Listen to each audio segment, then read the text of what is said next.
hungry girl. Get free fries and ice cream swirls. Tips and tricks from hungry girl. 'Cause it's a hungry world. I'm so hungry. Howdy, hi, ho, humans. It's me, Lisa Lillian, also known as Hungry Girl. I am here at Hungryland with Mikey and Jamie.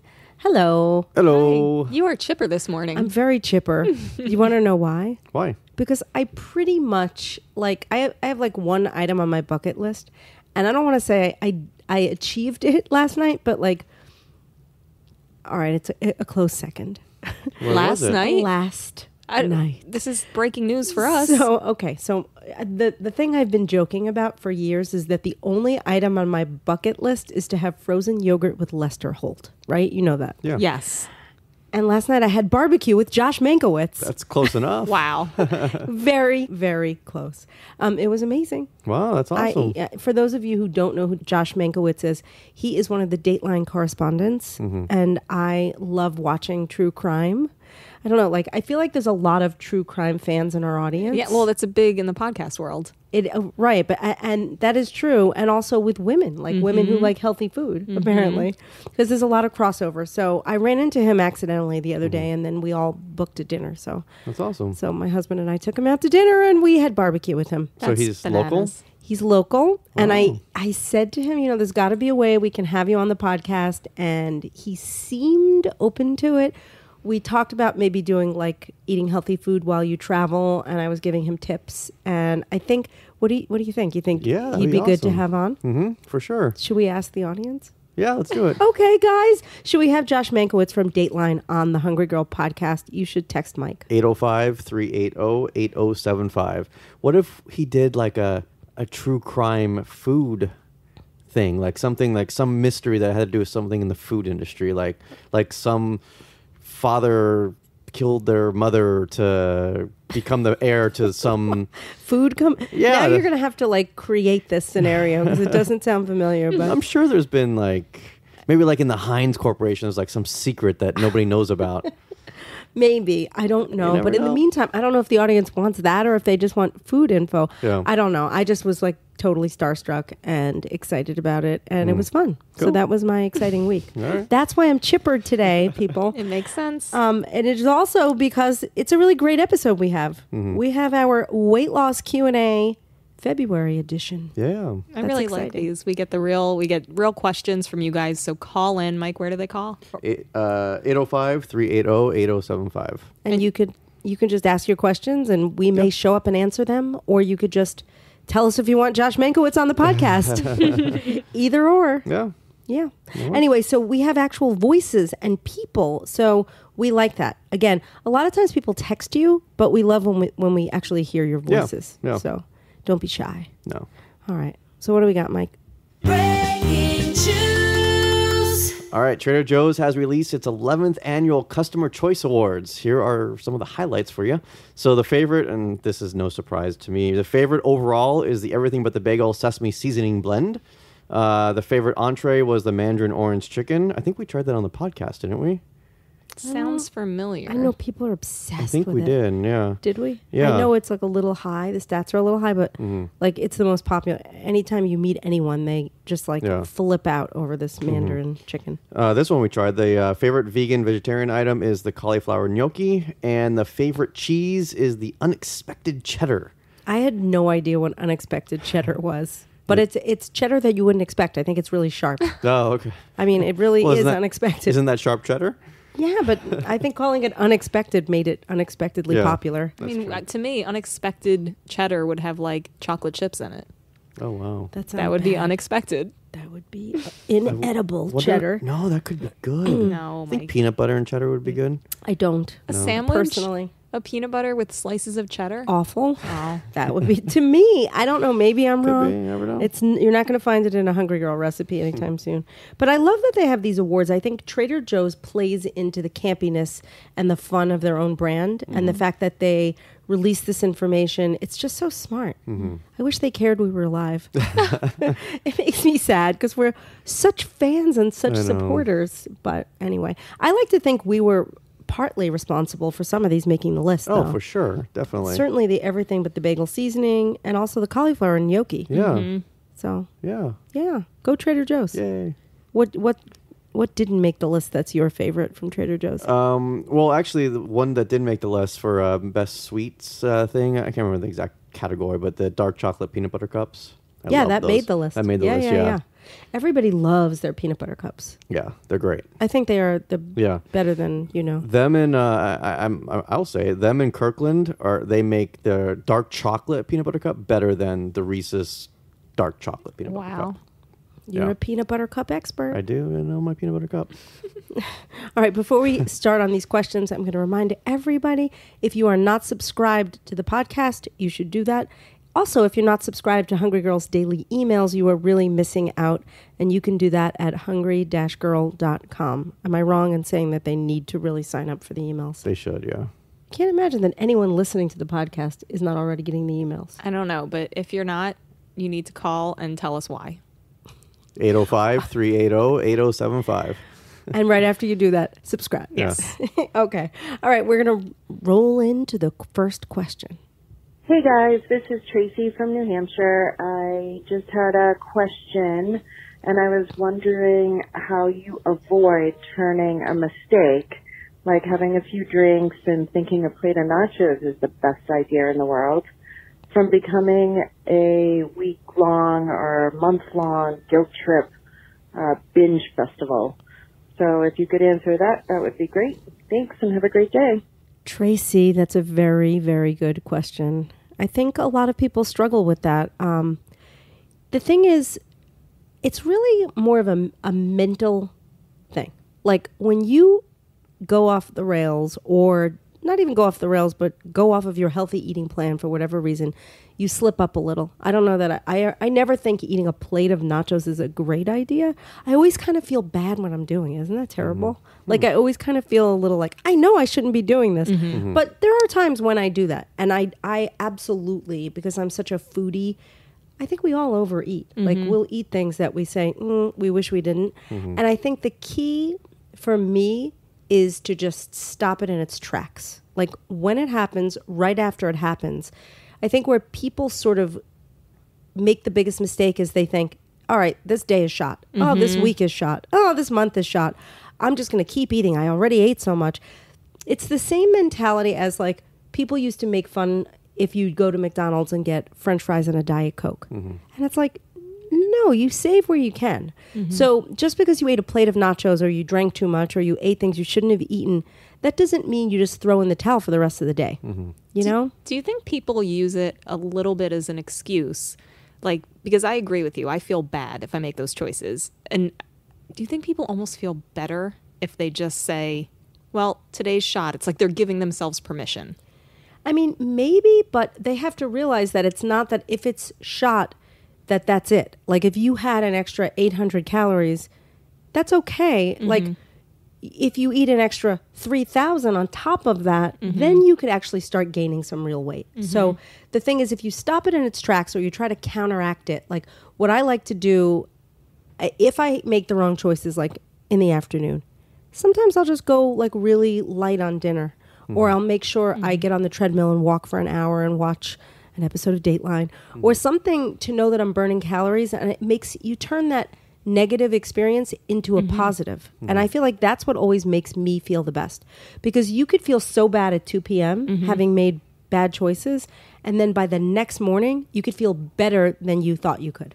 Oh, wow. So like really focusing on like, how do you want to feel? You know, and realizing that if you felt a little not good about those nachos, think how you're going to feel if you then go on to have 6 beers and pizza at night. Exactly. Do you think if art imitated life? No. Life imitated art? Yeah.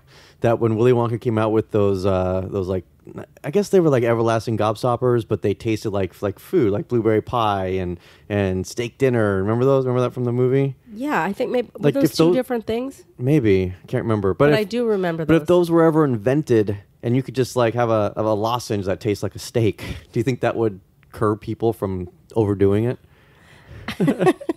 I know it's a crazy question. You really can't answer. Well, it doesn't exist. I don't know, Mike. I mean, it's so hard to. It's hard to know because I think it's not just about the flavor. So if like you have a lollipop that tastes like a fillet, it's just not the same. It's the mouthfeel. It's chewing. It's Yeah. swallowing. It's like because sometimes if I'm on a really strict plan and I'm not allowed to have certain food, I have tasted food where I taste it and then I spit it out and it's not the same. It's not the same. Yeah. It's like if I do that, let's say I'm trying to, if I'm getting a blood test and I'm not allowed to actually swallow food, but I have to taste something for work. I have done that. It doesn't feel the Yeah. same. So I kind of feel like if you had that, it would be a different thing. But I don't know. I don't know if that would help Tracy. And it was the gum, by the way, the gum that It was the that, gum. And it was tomato soup, and then yeah. it was blueberry pie. yeah. I And don't then she know turned what to a else. blueberry, and then they had to take her down the river. Oh boy. Okay. So getting back to this, one thing that you said that I wanted to see if you could elaborate on, the idea of stopping it in its tracks. How do you do that when you're in the moment and your brain is saying, I just want to keep eating? I love the idea of stopping in its tracks. How do I get myself into that mental headspace to actually break it right there and then? That's a really excellent question. And all I can do is tell you what I do. I literally, and I've been trying to do this with more things other than just eating, is to be very present in my life. So don't let things get away from you without you really thinking about what's happening. So the minute that happens, I'll be like, whoa, I have to take a step back. First thing I'm going to do is have a glass of water and just like think about because I always think about food and what I'm going to eat the rest of the day, or I plan things. So I stop for a while and I think and I say, okay, I probably didn't make the best choice, but I'm going to drink a lot of water today. And if I think I'm feeling hungry again later, I'm going to drink even more water. And then I promise myself that I'm going to make healthy food choices. I don't want to starve myself. I don't want to beat myself up over the choices that I made. I want to feel good about the choices that I'm going to make. And I find that really works. That's really good advice. A couple other things that I do, because I'm definitely prone to this, is one is I'll like get out of wherever I am. Like if I'm in the kitchen, if I'm in our employee kitchen and I'm munching and I'm like, oh my God, I have to stop this. You see me all the time going for walks around the block because something about breaking like my physical environment and changing my physical environment gives me enough time to like stop the mental like obsession that's telling me keep eating. So if I like get out of the place, change my environment. And then also the idea of like, if I tell myself, okay, you can keep eating, but wait 5 minutes. You can keep eating after you go for that walk. If you still want to eat, fine. But it's like if you can hold off for just a few minutes, you can convince yourself, well, wow, I did it for 5 minutes. Maybe I don't need to go back and keep eating. I totally agree. And taking that walk is a great idea. Drink water on the walk too. It'll even be better. Yeah, water really helps because for me too, if it's like sugar is it like makes me crazy. Like I start to think about like I have to have more, and drinking the water seems to help like break the cycle of like it's in my head, it's in my mouth, I'm tasting it, I'm thinking about it, but when I chug water it like puts it more in the past. And I also think people spend a lot of time feeling bad about themselves. And when you're feeling bad about yourself, you're more likely to make the bad choices. 100%.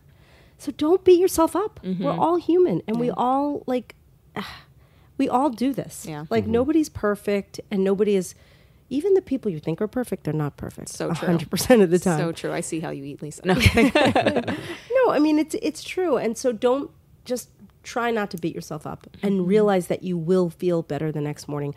You can guarantee that you feel better the next morning. Because I do this all the time and I wouldn't say it if it wasn't true. So there you go. That's great. All right. We have another question, don't we? We do. Hi, my name is Lauren Perry, and I'm a big fan of podcasts. It just has made my drives a lot better when I have to drive long distances. I listened to it back when I came back to college. But I found that this summer when I was working in my internship that it was so hard we had a Thursday happy hour snack bar and Friday bagels with really good like granolas and cereals and all these great things, and there's always snacks in the office, and I just kind of wondered what tips and tricks are to avoid workplace snacks and how I can kind of resist the temptation. Would love to hear any feedback or whatever you guys have to say. We'll definitely be listening to the podcast, so can't wait to hear it, and thanks again so much. Lauren, she's so cute. Yeah. That's a really good question too. And we all deal with what we call temptation. And workplace also there's an added layer of, wow, the food is free and there's, peer pressure and your friends are there and everything looks delicious and you're not paying for it. I feel like I'm going to start by saying temptation is a funny thing. There's temptation everywhere if you think about it. So if you're going out to dinner, you're looking at the menu, you're tempted by the menu. If you're having dinner at home and someone else is cooking and there's food there that you probably shouldn't be eating, that's temptation. When you're at the workplace and it's someone's bringing bagels, or if there's a happy hour, or if there's a birthday cake, it's all temptation. So the first thing you need to do is try to really get in that frame of mind, like that mindset of, look, the world is filled with temptation. I'm a strong person and I am in control of what I'm eating, and I'm not going to view the temptation as temptation. That being said, the most important physical thing that I think you can do, because let's say mentally you're really not strong enough, is make sure in those situations you are not hungry. And I mean truly hungry. So like, to me, if I am worried that I'm not going to be strong enough to resist what some would call temptation, or it's just like real life and foods that are in front of me, I will make sure wherever I'm going that I take the edge off my hunger. So I'll either drink a lot of water, or I'll have an orange, or I eat some vegetables, or I have some kind of like low calorie, satisfying thing that's going to make me not feel starving when I walk into the room or wherever I am where that tempting stuff is. One of the things I've done too is, because I used to think if there was like, if we had a meeting, right? And I knew there was going to be, they said, oh, breakfast will be served. I know in my head there's going to be muffins and bagels. I would have a fruit cup and yogurt at the hotel before I went. There's no rule that says you have to eat your breakfast in that room. So instead of spinning out in my head of like, oh, I'm gonna look for that. I hope they have fruit and da da da da. And what am I gonna have? Maybe I'll have a half a muffin. It's like, nobody cares. Take care of yourself. You know? Exactly. Yeah, you don't have to partake at all. Truly. So you just have to set yourself up for success. Like, it's always the same thing. You have to be prepared. And if you know Thursday is the day where the tempting donuts and muffins and bagels are in your office, you should eat breakfast at home. Why be hungry? Yeah. And it's, these are all kind of hitting on some of the same things. It's like, think about how you want to feel. Think about how you want to feel later in the day. Do you want to feel heavy and kind of like bummed that you ate that? Or do you want to feel good and light? And it's a steam building when you realize like, wow, I went to that meeting. I had breakfast first. I made a conscious effort not to eat it. And it gets easier because it's like flexing a muscle. It's like you get more practice. It is. I totally agree with that. And for me also, like, there are certain foods that are somewhat off limits in my life. And not everybody needs to live that way. But for me, again, it's always about finding exactly what works for you. I am not a person that could eat a quarter of a bagel. I can't. If I eat part of a bagel, I want the whole bagel. If I eat a whole bagel, I want 2 bagels. Like, bagels are tough for me. Yeah. So I make decisions to not have bagels. I'm not really a bread eater. I don't order sandwiches. So like, in my mind, because that's who I am, if I went into a room with a big spread with bagels, I barely even see it because it's like, that's not for me. If just the same way, if I were a vegetarian and I walked in and there was like a plate of beef, I'd be like, that's not for me. I love what you're saying right now. It's almost like, make it easier for yourself. Yes, this doesn't work for everyone, but the idea of having certain things that you just don't eat. We had a conversation about this, you and I, about how like, the same way if you're not a meat eater, okay, make yourself not a bagel eater. Like, set some rules for yourself. It's so much easier. I wanted to share a quick story. I remember at my wedding rehearsal night dinner. Not me, Mike. I was sitting with my uncle from out of town, and there was this huge plate. It was like at a deli. There was this huge plate of cookies in front of us. And I was so distracted by the cookies, I couldn't even pay attention to what my uncle was saying. And he's there, engaged, looking at me, talking. And I finally said to him, I'm like, how are you not thinking about those cookies and obsessing about those cookies? And he goes, because I don't eat cookies.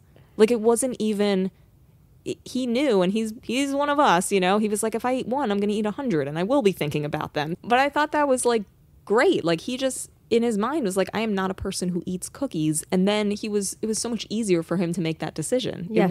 It wasn't a mental bargain of like, maybe I'll eat the cookie, maybe I'll eat a half a cookie, maybe I'll, like, Right. It just By wasn't the a way, choice. That's why I don't even see half the menu when I go to a restaurant. Like, sure, I glance at it, but anything that's like pastas and things like that, I don't even look at them because to me that I don't really order pasta dishes at a restaurant, So- and it makes it so much easier. When you walk into a deli, I know which deli Jamie was talking about, but any deli, and right when you walk in, it's the bakery counter right there. Like, do you just you don't even look at the? I do. I think it's Yeah. cute and everything, but I have to be honest. I'm not as attracted to. I don't have the hots for cookies Yeah. or like even brownies. I like black and whites. I do like the deli bakery counter because it's colorful and the M&M cookies are cute. But what gets me is like when I'm sitting there and my niece has a giant plate of steak fries. Oh, yeah. That's where I can't focus, and it's tough for me. So usually I just say, "Oh, well, it's not for me." I'll feel better if I don't partake in that. But it's tough. I mean, life is filled with temptation. If you think you're going to escape temptation, you're wrong. So the best thing to do would be to figure out how to combat it. And I think hopefully some of the tips that we gave will help people. Yeah. I mean, especially at work, another good idea is to keep things that you like snacks that really keep you satisfied. You know they're there. Like at my desk, I have my favorite meat sticks and my favorite jerkies and my favorite bars and like 100-calorie packs of nuts. And so if there's something going on out there, if like, Dana makes one of her famous Right. pies or something and so everyone's good. eating it, right? Like, I won't feel so bad. I'll be like, oh, there's something for me back in my office. You literally and it's have fine. 6 oranges I on was your, just gonna on your say desk that. right now. We did a photo shoot with them. That's what that There's was. usually 2 or 3 though. At least. Yeah. True. Oranges are like a savior for me. They always make me feel like energized, and it's just a great, it's a great happy item for me to chew. Cool. All right. Do we have any other questions? I bet we do. We do. Hi, Lisa, Mikey, and Jamie. This is Rachel from Miami. I was wondering, when you are really stressed out, how do you manage to stay on track? I find that when I'm stressed out, I can't stay motivated at all. I eat everything in sight. All right. Have a great day. Thanks so much. Bye. Rachel, I think you're not alone. I think like stress eating is one of the biggest problems that anybody who struggles with their weight management at all feels. Like it's just the most common thing. I'm always envious of people who say when they're stressed out they can't eat a little bit because I mean I have a bunch of stress in my life. Usually I'm pretty happy, but there's a lot. I always have a million things going on. So I try not to be a stress eater. I feel like it's interesting though. Like Jamie, you're really good at this stuff, and you actually helped me so much when you talked about like trying to think, why am I eating? Am I eating because I'm hungry? Like the thing that really resonates with me, and I think about it all the time, is like, how are you feeling? If you feel like grabbing something you shouldn't be eating, is it because you're hungry? And how do you know if you're hungry? If you're not hungry enough to be excited about eating raw broccoli, then you're not hungry enough to be eating. Yeah. And most of the time I think about, I'm like, I'm hungry. I'm like, do I want raw broccoli? And I'm like, ew, no. But sometimes I'm like, yes, raw broccoli would be amazing. That's right how you know now. it's true hunger. Yes, it's true. So A like, little litmus test. how are you with stress? Are you a stress eater? Oh my gosh, I have so much to say on this topic. Please. It's funny. So I've been struggling with this. I'm definitely not have it licked, no pun intended. One of the best ways to figure out what works for you is to experience what doesn't work for you. So one of the things that I've noticed doesn't work for me is having sugar around it all. Like I think trigger foods really come into play here because trigger foods are an issue no matter what. They're foods that you have a little, you want a lot. When you're stressed, like you said, it's hard to get motivated. So I am even more susceptible to that stuff. So the biggest thing I can do, I used to eat lollipops all the time. Again, might work for some people. When I went through my bag of Dum-Dums at home, I finally realized I just can't have Dum-Dums in the house because once I start, it just kickstarts that feeling. And then I'm looking at Mike's sugary snacks. Like it just There's a lot. gets me going. So like one of the biggest things for me is just keeping trigger foods out of the house. But it's also that same mental game of like, I had a friend that had this thing too. And she was like, I think I'm hungry. And then she's like, no, it's just stress. And I was like, oh my God, it's that easy to just like shift your mind. It's the same thing. Well, it's about being present and cognizant. And you can try this with anything because I'm trying it now with like people. Like let's say you're in a situation and your gut is telling you to react immediately. Someone says something that's so frustrating or that makes you so angry, and you have to just stop and be like, okay, first of all, let me think about why I'm feeling angry. what is it? Is it my ego? Do I feel like they're bruising my ego in some way? Is it about them? Are they saying something because they feel bad about themselves? It's almost the same thing. You have to just stop in your tracks and think about what is happening right now. It's like self-therapy. It is. It's totally. This is so like, I don't know, like we're being kind of spiritual here today, but Something else that someone told me once that I really liked is if you're not feeling good, right? You're stressed, you're angry, you're sad, you're having some sort of negative emotion, and your response is, I'm going to eat to feel better. Same thing, like looking at, has that ever worked for me before? No, I always feel worse. So it's like I have to stop and tell myself, I already have one problem, I'm stressed. Do I want two problems? Because my second problem is going to be if I overeat. so true. It's so, and I don't know, like maybe, I don't know if I'm revealing too much, but like you don't even feel good when you're eating it because you just feel bad about it. Yeah. It tastes good, but while it's happening, you're like, it's wrong. You're not enjoying it. If you're eating a pint of ice cream and crying at the same time, Right. are you really enjoying the ice cream? Right. Well, you had some other good advice when we were talking a little bit about this of like, what about those times when it's like, look, yeah, I'm going to do most of that, Lisa. I'm going to try my hardest. But there are some times when I'm not going to win that battle. I need to eat. I'm not going to, I know I'm going to the refrigerator. How can I prepare for that so I don't eat 1,000 calories? I just feel like always have things that are considered the right things in your fridge. Like, and for me, I always have pickles in the fridge. I always have turkey slices in the fridge.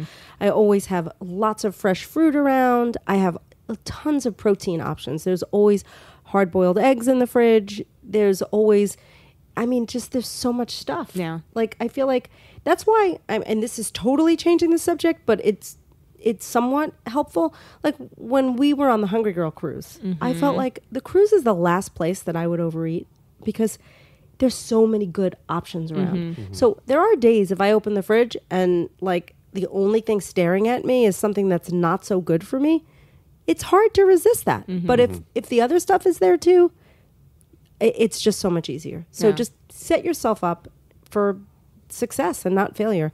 And the emergency snack thing plays into it too. Yeah. Like always have your stuff around. I feel like I remember last week I came home from New York and I landed. I always have a giant bag of emergency snacks and I left it on the plane. Oh no. And I was like, I felt like I didn't have oxygen. Like when I got home, I immediately filled up a new bag of emergency snacks and pretended that I was like, what happened to my Atlas bars? Who's eating my, did people think I poisoned it? Did someone throw it away? Is anyone enjoying those meat sticks? It's like a security blanket for me. So have it. It's helpful. You It left them really on is. the plane? I think I did. Someone at JetBlue was like Yeah. sitting there munching out. Well, you just Probably. reminded me of an analogy. Like if there's an 80% chance of rain, you're going to bring a raincoat or an umbrella. If you know you're someone that's going to there's an 80% chance you're going to get hungry or need something to snack. Like I am a stressed out person. Fact. Instead of trying to change that completely, 100% of the time, most of the time, Mike, we need to go to the grocery store. I have baby carrots, cucumber, and everything bagel seasoning. And when I am feeling like, guess what, I'm losing this battle, I am definitely going to eat something right now, I go for the crunch, that is super low calorie. The worst thing that can happen is I'm going to eat, a giant bowl of carrots? I'll be okay. It's might better turn than a orange, cake. but- I might. Yeah. And I will say something you said earlier really helps. For me, when I am stressed, I feel like 50% of my stress is relieved when I go outside. Yes. Just being outside air. in fresh air, taking a walk, seeing trees, paying attention to nature, not to sound all like airy fairy, hippy dippy, but seriously, look at like pretty flowers, smell the air. If you live in a very snowy place, bundle up. But going outside will really help. Yeah. Can I say one more thing that might be a little bit too out there, but it definitely hit me this week? Putting things in perspective. Like I said, I get stressed over, I was telling you, like every time my email dings, I am prepared to be stressed out or annoyed. Like I am prepared. And, last week a very public figure passed away abruptly. And it was a real, eye opener that my problems are not real what do they say? It's quality problems. My problems are not as great as I think they are. And the more time I spend in that headspace of agonizing over my problems, the more I want to eat over them. So it's like to have some perspective. And like Mike always tells me this, like when something happens, to just be like, okay, how does this really affect my life? Like stressing about this issue. Is it really, what's really going to happen? Exactly. No, it's Life is just too short to stress about. You never know, and it sounds morbid, but you know, with the Kobe that you were talking about, what happened to Kobe, like you just never know when the last moment you're going to breathe is, you know? I know, but somebody So- said, well, I'm just going to eat everything because it might be my last day here. Well, And I'm no, like, because then you might shorten that time because you get a heart attack or, you know, get sick or, you know, food, Yeah. you know. I also feel like I don't want to spend that last day, because you don't know when that comes. Yeah. I don't want to spend that last day feeling crap. Again, excess food never makes me feel good. I don't think it makes anyone feel good, honestly. Well, hopefully we helped Rachel. Did Yeah. we, Rachel? Let I us think- know. Yeah, I think you did. Oh, good. Well, if we didn't, they're all going to get prizes, so that's fun. Oh, they all get prizes. Yeah, Everybody gets every prizes. time if you call and leave a voicemail, guys, and we read your question on the air, you get a prize. Yeah. And we send good stuff. Yeah, we do. Like, I don't want to say what it is, but sometimes it's recipe cards and food journals and Hungry Girl hats and books and Spoons. magazines. Spoons. Anyway, so yes. So if you have questions for us, it doesn't have to be specifically about weight loss. It could be about anything you want to ask. Please call Mike. 805-380-8075. And I think this concludes this week's episode of Weight Loss Q&A. We'll be back next week, hopefully with an intermittent fasting podcast. Finally, they've been asking for it. If it's not next week, it'll be the week after, but we're pretty sure it'll be next week. Yeah. Hopefully it will. I'm excited about it because I am still intermittent fasting. I could be another reason why I'm chipper. I feel like I have way more energy and I am excited to talk about it. So that is coming up. In the meantime, a fun activity for you to do would be to send us an email, tell us you enjoy us or that you hate us, or no, don't say you hate us, but send us an 'Cause email. then we'll stress eat. Come on, don't do we that to won't. us. We'll go outside and take a walk All and then right. drink a big glass of water. Okay, podcast at hungry-girl.com or suggest at hungry-girl.com. Again, you could email or text. You could text or call Mike at, 805-380-8075.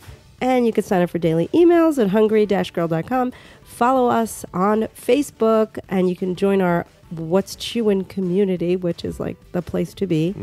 And it's all good. So thank you Yeah. for tuning in, and we're going to go now. I'm Lisa Lillian, also known as Hungry Girl. Till next time, chew the right thing.